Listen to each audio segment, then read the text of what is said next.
Hello students, आज हम बात करेंगे क्लास 10th के chapter number 5th arithmetic progression, जिसे इन शॉर्ट आप लोग एपी भी बोलते हैं। ठीक है, ये आपके एग्जाम पर्पस से बहुत ज़्यादा मेन चैप्टर है और आपके लिए आपके बोर्ड्स में, बिकॉज इससे जो क्वेश्चंस आते हैं वो काफ़ी इजी होते हैं और डायरेक्टली फॉर्मूला पे बेस्ड होते हैं। तो हम सपोज अर्थमेटिक प्रोग्रेशन यानी कि एपी एक्चुअली है क्या आपका। ठीक है, तो चलिए एक एग्जाम्पल देखते हैं। सबसे पहले आप सभी को 5 का टेबल बड़ी इजीली याद होगा। 5, 10, 15, 20, 25 एंड अप टू। ठीक है, तो चलिए इसमें देखिए आपके कोई भी जो सक्सेसिव जो टर्म है, सपोज 5 एंड 10 है आपके पास, तो उनके बीच का डिफरेंस, या आप 15 एंड 10 यानी कि आप कोई भी दो सक्सेसिव टर्म ले लीजिए। सक्सेसिव यानी कि आपके लगातार दो टर्म, जैसे 5 और 10 सक्सेसिव है, 10 एंड 15 सक्सेसिव है आपके पास, एंड 15 एंड 20 सक्सेसिव है। तो उनके बीच का जो डिफरेंस है, जैसे आपके पास 10 minus 5 is 5, 15 minus 5, 15 minus 10 is also 5, 25 minus 20 is also 5। यानी कि आपके कोई भी जो दो सक्सेसिव टर्म है उनके बीच का जो डिफरेंस है वो आपका क्या है, इक्वल है। तो ऐसी जो सीरीज होंगी वो आपके एपी में आती है। यानी कि आप उसके उस सीरीज के, यानी कि एक जो आपको सीक्वेंस दिया हुआ है उसमें आप कोई भी दो सक्सेसिव टर्म ले लीजिए, तो उन दो सक्सेसिव टर्म में आपका जो डिफरेंस आएगा वो हमेशा क्या आएगा, सेम आएगा। चलिए एक और एग्जांपल ले लेते हैं। सपोज 2, 6, 10, 14 एंड अप टू सो। तो अब देखिए इसमें फर्स्ट टू टर्म्स का डिफरेंस क्या है, 6 minus 2 is 4, 10 minus 6 is 4, 14 minus 10 is 4। तो देखिए आपके टू सक्सेसिव टर्म्स का यहां पे क्या आ रहा है, डिफरेंस हमेशा सेम आ रहा है। तो ऐसी जो भी सीक्वेंसेस होंगी आपकी जिनमें कॉमन डिफरेंस इक्वल होगा वही आपकी क्या है, एपी है। ठीक है, यानी कि टू सक्सेसिव टर्म का डिफरेंस इक्वल आने पे वो जो सीक्वेंस होगी आपकी गिवन वो एपी बन जाएगी। चलिए इसकी डेफिनेशन देखते हैं पहले। तो आपकी एपी की डेफिनेशन क्या हो गई, an AP is a list of numbers in which each term is obtained by adding a fix number to the preceding term except the first term. यानी कि आप फर्स्ट टर्म को लेफ्ट कर दीजिए सब में, उसके बाद आपका क्या होगा, आप सपोज 5 में 5 ऐड कीजिए, आपका क्या आ जाएगा 10। आप 10 में 5 ऐड कीजिए, आपका क्या आ जाएगा 15। इसी तरह से आप वो नंबर को ऐड करते जाइए, यानी कि जो उनके बीच का डिफरेंस है। तो ये जो डिफरेंस है जिसे आप ऐड कर रहे हैं, this one is generally denoted by d and this one is known as common difference.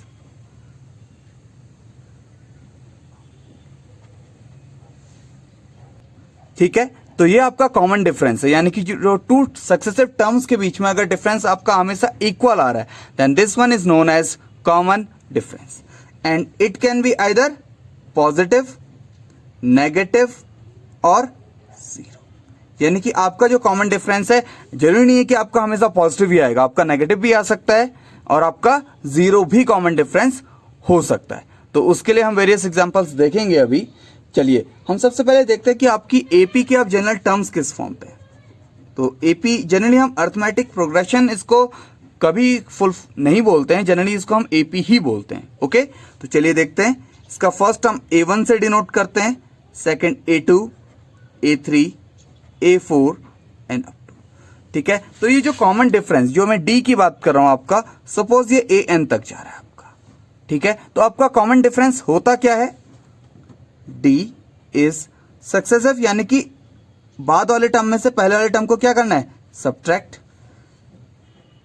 D is A3 minus A2। ठीक है, अब A4 के लिए क्या आ जाएगा आपके पास, A4 माइनस A3। अंडरस्टैंड। और आपकी जो लास्ट टर्म आएगा AN, और इसको लिख देते हैं AN माइनस 1। चलिए सपोज ये टर्म्स हम कुछ इस तरह से लिख लेते हैं। ठीक है, तो इसके बाद ये इंप्लाई आएगा आपका कि ये जो D है अगर ये सब के लिए इक्वल है, A2 माइनस A1 इक्वल है आपके A3 माइनस A2 के, और ये इक्वल है आपके A4 माइनस A3 के, और ये सब आपके इक्वल हैं। ठीक है, अगर ये सारे के सारे डिफरेंसेस आपके इक्वल हैं तो ये जो गिवन आपको सीक्वेंस दिया हुआ है, गिवन जो लिस्ट ऑफ नंबर्स आपको दी हुई है, ये आपकी क्या बन जाएगी, एपी बन जाएगी। ठीक है, तो एपी का मतलब मेनली आपके लिए चेक आप कैसे करेंगे, आप हमेशा टू सक्सेसिव टर्म्स के बीच का डिफरेंस फाइंड आउट करेंगे, और उसमें हमेशा जो टर्म आपके बाद में आ रहा है, this one and this one, तो ठीक है, तो आप सक्सेसिव टर्म में से हमेशा उसके जस्ट प्रीसीडिंग टर्म को, यानी उसके जस्ट पहले टर्म को आप क्या करेंगे, सब्ट्रैक्ट करेंगे। ओके, तो चलिए अब हम इसको थोड़ा सा और डिटेल में देखते हैं। तो जनरली जो आपका फर्स्ट टर्म होता है, ठीक है, आप फर्स्ट टर्म को A1 की जगह पे हमेशा A से डिनोट करते हैं। तो जब भी हम न्यूमेरिकल्स करेंगे या क्वेश्चन सॉल्व करेंगे, तो आपका फर्स्ट टर्म यानी कि A अगर आपको गिवन है, तो दैट मीन्स आपको क्या गिवन है, उसका फर्स्ट टर्म। तो ऐसे ही आपका सेकंड टर्म A2 कितना हो जाएगा, जनरली A2 आपके डेफिनेशन से क्या है, आपको एक कॉमन डिफरेंस को क्या करना है, ऐड करना है। दैट मीन्स आप फर्स्ट टर्म A में क्या ऐड कर देंगे, D। ऐसे ही आपका A3 कितना आ जाएगा, A2 में आप क्या ऐड करेंगे, उस कॉमन डिफरेंस को। तो यहां पे A2 प्लस D, तो A2 की वैल्यू आपके पास कितनी है, A plus D plus D, तो ये आपके पास कितना आ गया, A plus 2D। Okay, similar आप फोर्थ टर्म को कैसे फाइंड आउट करेंगे, A3 प्लस D, यानी कि जस्ट उसका जो प्रीसीडिंग टर्म है A3, उसमें आप कॉमन डिफरेंस को क्या कर दीजिए, ऐड कर दीजिए। लिखा हुआ भी ना यहाँ पे कि अ list of numbers in which each term is obtained by adding a fixed number to the preceding term. तो यहां पे आपके पास A3 की वैल्यू कितनी है, A plus 2D plus D आपका ये वाला। तो A3 की वैल्यू A प्लस 2D आई थी, तो यहां से आपके पास आ गया A प्लस 3D। तो इस तरह से आप अपने सीक्वेंस को, अपने AP को फॉर्म कर सकते हैं। तो चलिए सपोज एक एग्जांपल ले लेते हैं आपका। सपोज A इक्वल हम आपका 2 ले लेते हैं, ठीक है, एंड D इक्वल आपका हम ले लेते हैं 10। ठीक है, तो चलिए इसके फर्स्ट 4 टर्म्स को हम लोग फाइंड आउट करते हैं। ठीक है, तो फर्स्ट टर्म आपका क्या हो जाएगा, A equal 2। Second term A2 आपका कितना हो जाएगा, 2 प्लस 10, तो ये कितना हो गया, 12।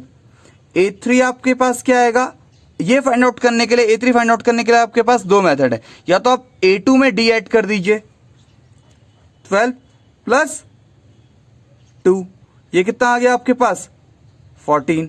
या फिर आप ये फॉर्मूला यूज कर लीजिए, क्या, A3 इक्वल 2 प्लस, सॉरी आपका यहां पे जो कॉमन डिफरेंस है वो 10 है, तो ये कितना आ जाएगा, 22। ठीक है, तो ये आ जाएगा आपके पास 2 प्लस D कितना है आपके पास, 10, तो कितना आ जाएगा आपके पास, 2 इंटू 10, तो ये आपके पास आ गया अगेन 22। तो ये आपके पास मेथड्स हैं, जिन मेथड्स की हेल्प से आप क्या फाइंड आउट कर सकते हैं, हमेशा आपके पास A3 गिवन है, ठीक है, A गिवन होगा, D गिवन होगा, उसकी हेल्प से आप क्या फाइंड आउट कर सकते हैं, अपनी सीक्वेंस को। तो क्या बन जाएगी यहाँ पे, 2, 12, 22 एंड अप टू सो। ठीक है, और आपको अगर ऐसी कोई सीक्वेंस गिवन हो, तो उसकी हेल्प से आप क्या फाइंड आउट कर सकते हैं, अपनी सीक्वेंस को। चलिए एक ऐसा भी देख लेते हैं। तो यहां से क्या आ जाएगा आपके पास, देखिए A इक्वल 3, D इक्वल कितना आ जाएगा आपके पास, A तो फर्स्ट टर्म हो गया, 7 माइनस 3, ये आ गया आपके पास 4। ऐसे ही D इक्वल एक और निकालिए, हम हमेशा आपको 2 निकालने हैं, ठीक है, 11 माइनस 7, तो ये भी आ गया आपके पास 4। तो दोनों में आपकी D की वैल्यू क्या आ रही है, इक्वल आ रही है। दैट्स वाई जो आपकी गिवन सीक्वेंस है वो आपकी क्या फॉर्म कर रही है, AP। ठीक है, तो ये आपका कुछ बेसिक इंट्रोडक्शन था। ठीक है, चलिए अब हम एक्सरसाइज 5.1 को सॉल्व करते हैं। तो आपके पास क्वेश्चन है, the taxi fare after each kilometre when the fair is ₹15 for the first kilometre and ₹8 for each additional kilometre. तो इसमें आपके पास क्या आ जाएगा, let the fair for first kilometre. तो फर्स्ट किलोमीटर के लिए आपके पास सपोज आप x एज्यूम कर लीजिए, देन आपके पास एडिशनल कितना है, आपको हर एक एडिशनल किलोमीटर के लिए कितना पे करना है, ₹8 फिर फॉर एवरी नेक्स्ट किलोमीटर। ये आपको गिवन है कितना, अच्छा आपको तो फेयर गिवन है ना, 15 रुपीज गिवन है, ठीक है, दैट इज ₹8। ओके, तो आपको फर्स्ट के लिए 15 गिवन है एंड सेकंड के लिए 8 गिवन है। अगर आपको सपोज गिवन नहीं होता तो आप एक्स एज्यूम कर लेते, ठीक है। तो चलिए देखते हैं इसमें क्या आएगा आपका। तो आपके पास कितना आ जाएगा, फेयर फॉर 2 किलोमीटर। तो 2 किलोमीटर के लिए आपके पास फर्स्ट का तो 15 फिक्स है, बट सेकंड का आपके पास कितना आ जाएगा 8, that is become 23, okay, rupees. And fair for 3 kilometres, that is 23 plus 8, that is 31। And fair for 4 kilometre, because आपके नेक्स्ट हर एक में क्या होगा, प्रीवियस वाले में ऐड हो जाएगा, दैट इज ₹39। ओके, अब आपको क्या बनाया, आपने एक एपी बना ली। क्या आ गया आपके पास, 15, 23, 31 एंड 30। ओके, तो आपके पास ये आ गया। अब आप इसको एडिशनली कैसे सॉल्व करेंगे, चलिए वो देखते हैं। तो आपके पास a इक्वल तो 15 है, d इक्वल आपके पास कितना आ जाएगा, 23 माइनस 15, दैट इज 8। अगेन आप d फाइंड आउट कीजिए, 31 माइनस 23, ये भी आपके पास क्या आ गया, 8। तो दैट मीन्स आपके हर एक बार में d कितना आ रहा है, इक्वल आ रहा है, ठीक है। दैट्स वाई ये जो गिवन क्वेश्चन है आपका एपी है। ओके, तो इसको एक बार फिर समझ लीजिए कि आपको फर्स्ट यानी कि फर्स्ट किलोमीटर के लिए आपको जो किराया देना है, जो आपको फेयर देना है, वो आपको कितना देना है, 15 रुपीज। और हर एक नेक्स्ट किलोमीटर के लिए आपको 8 रुपीज देना था। तो फर्स्ट किलोमीटर के लिए 15 यानी कि आपका फर्स्ट टर्म हो गया। 23 क्यों हुआ second term, because second kilometre में आपको फर्स्ट किलोमीटर का तो पे करना ही है, सेकंड किलोमीटर का एडिशनल 8 रुपीज पे करना है।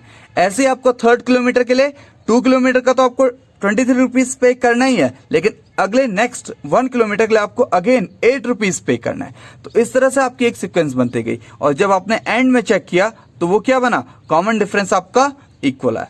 So it is an AP.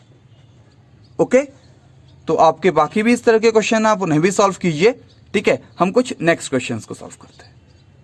तो चलिए आपका नेक्स्ट क्वेश्चन है कि a equal -1 and d equal 1/2, आपको फर्स्ट 4 टर्म्स लिखने। तो आपका a तो 1 हो गया, -1, एंड a2 आपके पास कितना आ जाएगा, that is a plus d। अभी आपने प्रीवियसली देखा था कि आपके फर्स्ट टर्म में क्या कर दें, अगर हम कॉमन डिफरेंस को ऐड कर दें तो कितना आ जाएगा, -1 plus 1/2, this one become -2 plus 1/2, this one become -1/2। तो आपका सेकेंड टर्म ये आ गया। a3 आपका कितना आ जाएगा, देखिए a प्लस 2d, ठीक है। वहां पे मैंने आपको बताया था कि किस तरह से आया था आपका टर्म। तो ये आ गया आपके पास -1 प्लस 2 इंटू 1/2। तो 2 से 2 cancel out, -1 plus 1, this one become 0। And a4 आपके पास कितना आ जाएगा, a प्लस 3d। तो ये आपके पास हो गया -1 प्लस 3 इंटू 1/2। तो ये आ गया आपके पास -2 प्लस 3/2। ये नॉर्मल कैलकुलेशन है आपके पास। ये आ गया आपके पास 1/2। तो आपकी जो रिक्वायर्ड एपी है वो क्या बन जाएगी, आपके एपी के first 4 terms, first -1, second -1/2, then 0, then 1/2। तो ये आपके फर्स्ट क्या है, 4 टर्म्स हैं, ओके, रिक्वायर्ड एपी के। चलिए नेक्स्ट क्वेश्चन सॉल्व करते हैं। तो आपको नेक्स्ट क्वेश्चन है फाइंड आउट करना है ए एंड डी। तो ये आप किस तरह से फाइंड आउट करेंगे, ए तो आपका हो गया हमेशा आपका फर्स्ट टर्म, एंड डी आपके पास क्या होगा, a2 माइनस a1। तो a2 कितना है आपके पास, 1.7 माइनस 0.6। a2 ये है आपके पास, a1 ये है, तो ये आ गया आपके पास 1.1।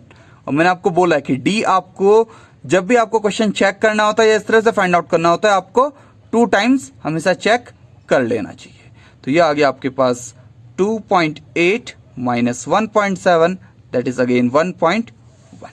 तो ये आपका इजी क्वेश्चन है। आई थिंक बाकी क्वेश्चंस भी इसके ऐसे ही हैं, ये आप इजीली फाइंड आउट कर सकते हैं। तो चलिए जो आपकी बुक का थर्ड क्वेश्चन है उसके कुछ क्वेश्चंस को ले लेते हैं।